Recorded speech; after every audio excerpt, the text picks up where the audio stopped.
आदाब, मेरा नाम डॉक्टर सुवर्चला है। मैं जीवा फर्टिलिटी सेंटर्स में साइंटिफिक डायरेक्टर हूँ। क्या इनफर्टिलिटी या बच्चे नहीं होना सिर्फ औरत की वजह से हो सकता है? एक रिलेशनशिप में, एक कपल में अगर ये प्रॉब्लम देखा जा रहा है तो क्या सिर्फ महिला इसका कारण बन सकती है? इसके बारे में आज हम विस्तार में बात करेंगे।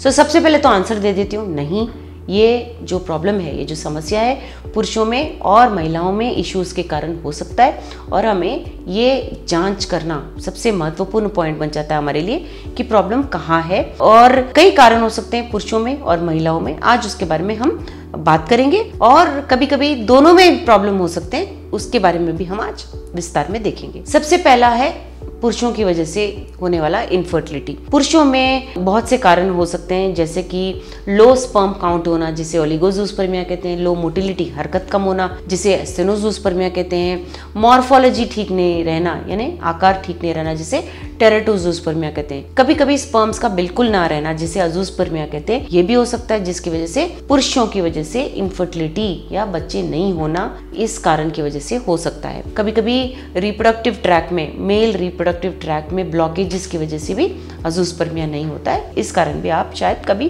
पिता नहीं बन पा रहे हैं, ये भी एक कारण बन सकता है। अगला होता है हार्मोनल इश्यूज, जैसे कि हार्मोन्स ठीक से ना रहना, जेनेटिक इश्यूज होना या इन्फेक्शंस, लाइफस्टाइल प्रॉब्लम्स होना, जैसे स्मोकिंग, एक्सेसिव अल्कोहल ड्रिंकिंग, या शायद आप बॉडी बिल्डिंग के लिए कुछ स्टीरॉइड्स ले रहे हैं, जिसे ड्रग यूज कहते हैं, या अदर मेडिकल कंडीशंस जैसे डायबिटीज होना, थायराइड होना, प्रोलैक्टिन ज्यादा होना, ये सब के कारण भी आप शायद पिता नहीं बन पा रहे। तो ये तो सबसे पहले जान लीजिए कि इनफर्टिलिटी का कारण पुरुष भी हो सकते हैं। महिलाओं में भी ये प्रॉब्लम हो सकता है, इनफर्टिलिटी इनकी वजह से भी हो सकता है। कुछ कारण होते हैं ओव्यूलेटरी डिस्टर्बेंसेस, अंडे का ठीक से रिलीज ना हो पाना, polycystic ovarian syndrome, endometriosis, tubes block रहना, या यूट्रस में पॉलिप रहना, फाइब्रॉइड रहना, कुछ ऐसा प्रॉब्लम ना जिसकी वजह से प्रेगनेंसी रुक नहीं पा रहा है या आ नहीं पा रहा है। हार्मोनल इम्बैलेंसेस होना, पेल्विक इन्फ्लेमेटरी डिजीजेस या इन्फेक्शंस होने की वजह से भी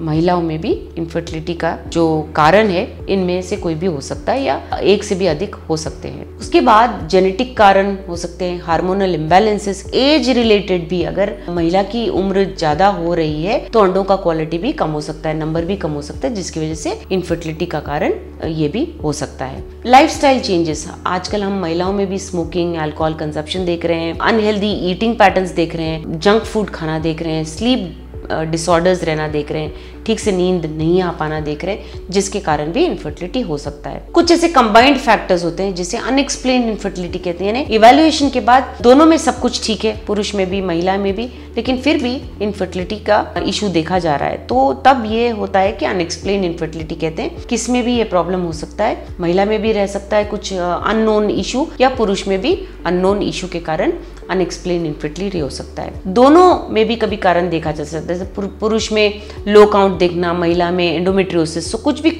कॉम्बिनेशन में ये प्रॉब्लम आ सकता है जिसके कारण इनफर्टिलिटी हो सकता है। मेरे कहने का मतलब ये है कि इनफर्टिलिटी होना सिर्फ महिला की वजह से होना नहीं होता है। जब आपके फर्टिलिटी स्पेशलिस्ट कहते हैं कि आपके हस्बैंड को भी इवैल्यूएट करना चाहिए, तो आवश्यक हो जाता है कि उनको भी सीमेन एनालिसिस कराना चाहिए। विविध तरह के हार्मोनल टेस्ट जब कहते हैं तो वो भी कराना चाहिए। प्रॉब्लम कहाँ है, अगर हम जल्द ही पकड़ पाएं तो ट्रीटमेंट भी जल्द दे सकते हैं, जिसकी वजह से आपको रिजल्ट भी तुरंत मिलने के चांसेस ज़्यादा होते हैं। इसके बारे में और जानकारी के लिए अवश्य जीवा फर्टिलिटी सेंटर्स आइए। धन्यवाद। हमने इस वीडियो बनाने के लिए बहुत मुशक्कत की है, मेहरबानी करके हमें लाइक और सब्सक्राइब ज़रूर कीजिएगा। शुक्रिया।